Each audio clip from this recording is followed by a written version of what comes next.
The iliopsoas is talked about by Ida Rolf as being one of the most important muscles in the body, and she is absolutely correct. In fact, she said it was the most important muscle in the body.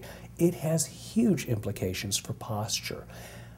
I like to tell my patients when I'm working this area, because they always ask, why are you working and spraying my belly for my back pain? And I like to explain that this is the front of the back. And what I mean is, if this is the spine and the psoas is coming here, the paraspinals are coming from here, the quadratus from either side, it's ringed around the bottom, just like a Christmas tree, with that psoas being the front portion. So I tell patients, this is the front of your back, and that makes sense to them. You might want to explain it that way to get their attention and for them to understand it.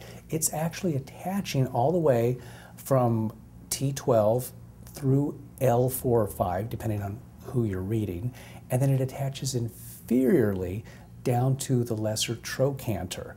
So again, that's a long, long muscle that's connecting the torso all the way down to the lower extremities, and has incredible implications for the body's posture.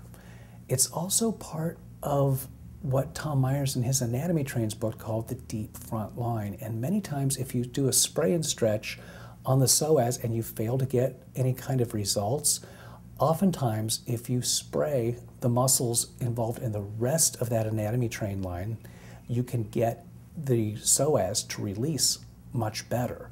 So just a little info in that direction there. I would treat the deep posterior compartment muscles, the adductors, the hamstrings, and then do the psoas in cases where you didn't get results the first time. Postural clues that you might have a problem with this muscle, you will see an anterior tilt to the pelvis and oftentimes a pronation of the foot, not caused by the psoas, but that's an indication that you would want to go in that direction. Other things that you might see when the person is standing, you're going to see the lower extremity laterally rotated, and a person will be leaning over. So again, very important postural clues that you can just see somebody and say, there's a psoas I wish I could treat. Now, a diagnosis that you might come in here, oftentimes you get complaints of facet syndrome that are influenced by this, disc issues that come up, and any kind of a low back complaint. I don't see people with low back complaints that don't have some type of shortening going on in the iliopsoas that usually responds very well to the spray and stretch technique. Let's go on to the technique now and see how to do it. Okay, our next muscle here is going to be working on the iliopsoas muscle. The important thing about the iliopsoas muscle, actually there are a lot of them. Ida Rolf used to say this was the most important postural muscle in the body, and she's probably right. What we're looking at is this muscle connects the upper torso to the thigh, and because of that, what we're looking at, part of the referred pain pattern is to the anterior thigh, but also to the lumbar spine, and it's almost diagnostic that the patient puts their hand on their back and moves their hand up and down to describe the pain that they have from the iliopsoas muscle.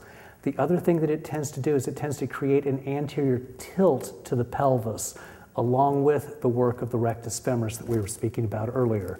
So what we're going to do is, first of all, to test out the range of motion, we're going to go ahead and pull this tight, and both hands, and I like to pull this flat against the chest here and hold that. And then what we're going to do is bring the thigh over the side of the table, and what we should see is no light underneath this area. So as it is, I'm getting a lot of motion over here. Now, in order to spray this, we're going to go ahead and just put the foot down flat. You can go ahead and set the hands back up here. Actually, I'm going to need this a little front because I need to spray.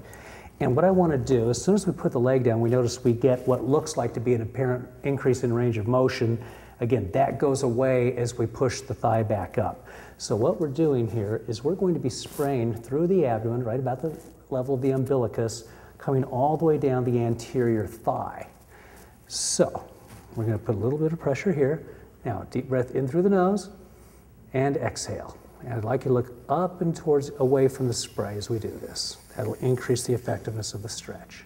Deep breath in again and exhale. And coming right on down. And one more, deep breath in and exhale.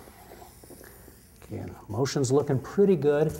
Let's see what becomes of it, but first we want to warm the area up.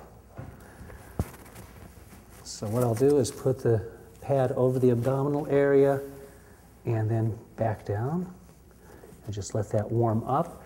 And again, the other thing that we're going to want to do is we're going to run another spray, have a roll on her side just along the back. We don't have to put her on a stretch for that, but that's the other area of pain that we want to be able to go over. So we're going to do that prior to going ahead and retesting the stretch. So let's take our heating pad away, have you roll and face away from me. Again, just a very quick spray without any stretch involved. Deep breath in and exhale. And deep breath in and exhale. And deep breath in and exhale. Okay, then we'll heat that very fast.